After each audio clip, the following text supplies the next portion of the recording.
Gideon's little army. After Joshua died, all the people of Israel disobeyed God and left him out of their lives. God let the neighboring Midianites burn Israel's crops and houses. The Israelites had to live in caves.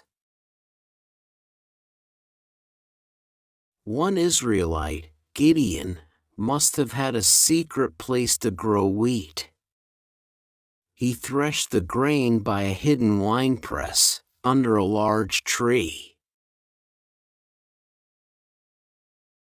The Midianites didn't know the place, but God did.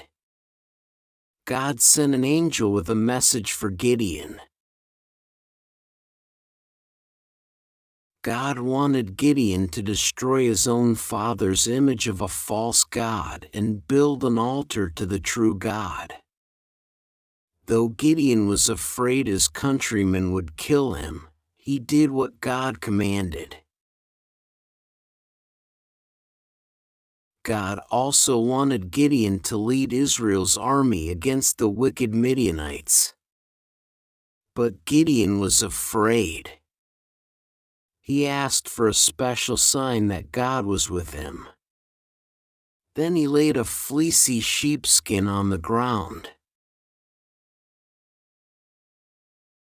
If there is dew on the fleece only, and it is dry on all the ground, Gideon prayed, then I shall know that you will save Israel by my hand, as you have said. In the morning, the ground was dry, but the fleece was soaking wet. Gideon still doubted. Now he wanted God to send dew on the ground, but not on the fleece.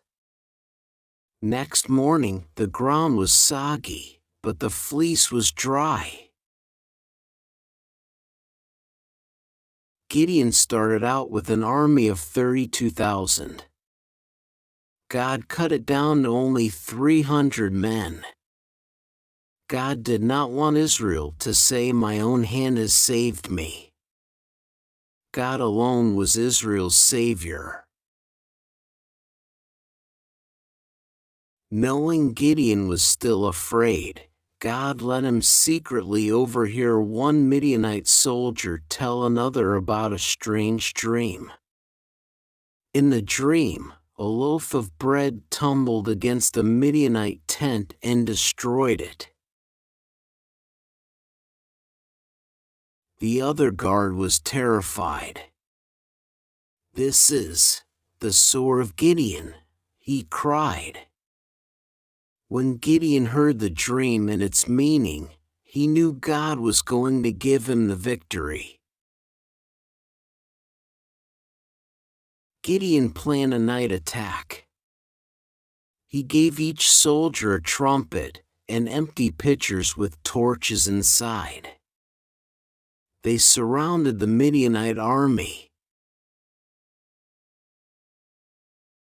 At Gideon's signal, the soldiers blew their trumpets, smashed their pitchers, and lit their torches. What noise! What confusion! The scared Midianites got up and ran away. After this great victory, the men of Israel asked Gideon to rule over them. "I will not rule over you. The Lord shall rule over you," Gideon replied. He knew that only God has the right to rule in people's lives.